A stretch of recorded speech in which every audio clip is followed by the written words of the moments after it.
যাব না। এক পাগল লোক দাবি করছে যে আপনি তার নিকট ঋণগ্রস্ত। আমরা তাকে প্রাসাদে আমন্ত্রণ জানিয়েছি এবং কিছু অর্থ দিয়েছি, কিন্তু সে তা গ্রহণ করেনি। সে এখন কোথায়? এখানেই যাব না। তাকে আসতে বলুন। আপনার যা আদেশ। ফয়সাল এফেন্দিকে আসতে বলো ছেলে।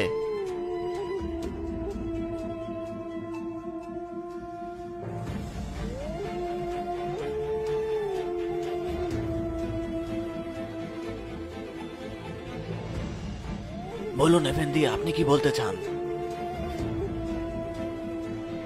জাহাপনা, আপনি আমার কাছে ঋণগ্রস্ত। আপনার কাছে আমি কিভাবে ঋণগ্রস্ত বৎস? এফেন্দি, আমি ব্যবসা করতাম। ব্যবসায় লোকসান হওয়ায় দেউলিয়া হয়ে গেলাম, আর এ কারণেই আমি অনেক ঋণের মধ্যে জর্জরিত। প্রতি রাতে ঋণ মুক্তির জন্য আমি আল্লাহর কাছে দোয়া করতাম এফেন্দি। বাবা, জাহাপনা জানতে চান যে তিনি কিভাবে আপনার কাছে ঋণী। আমি যেমন বলেছি, প্রতি রাতে আল্লাহর কাছে দোয়া করতাম। গত রাতে আমার স্বপ্নে আমাদের প্রিয় নবী সাল্লাল্লাহু আলাইহি ওয়াসাল্লামকে দেখেছি এফেন্দি। সাল্লাল্লাহু আলাইহি ওয়াসাল্লাম।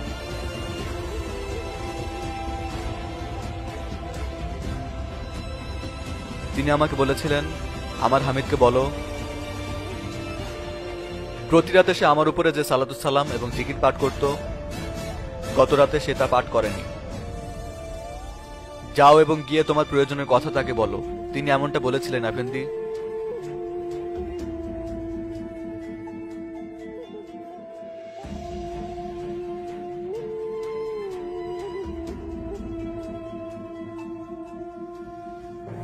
তিনি কি বলেছিলেন? কি বলেছিলেন? আমার হামিদকে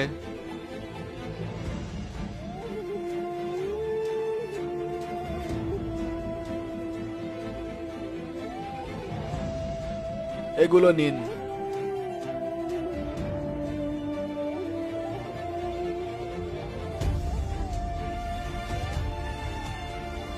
তিনি কি বলেছিলেন তা কি পুনরায় বলবেন? আমার হামিদ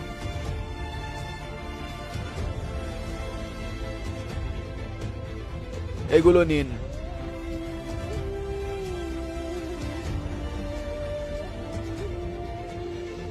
আরো একবার বলুন তিনি কি বলেছিলেন।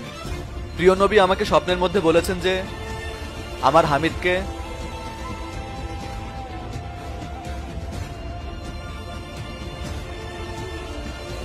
এটাও নিন।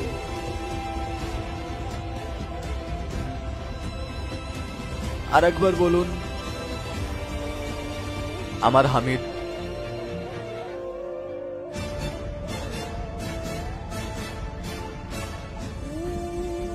এটাও নিন। বাবা, এ পরিমাণ কি আপনার জন্য যথেষ্ট নয়? যথেষ্ট পাশা, আমি তৎক্ষণাৎ আমার ঋণ পরিশোধ করব।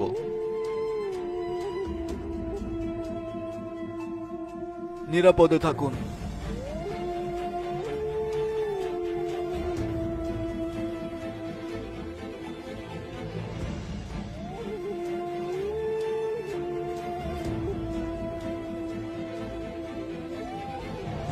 জাহাপনা, আপনি তো অনেক অর্থই তাকে দিয়ে দিলেন।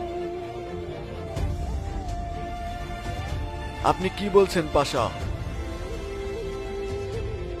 আল্লাহর কসম, তিনি যদি আমার সমস্ত ধন সম্পদ, এমনকি আমার রাজত্ব ও যদি চাইতো, আমি তাকে দিয়ে দিতাম। গত রাতে আমি কাজে ব্যস্ত ছিলাম পাশা।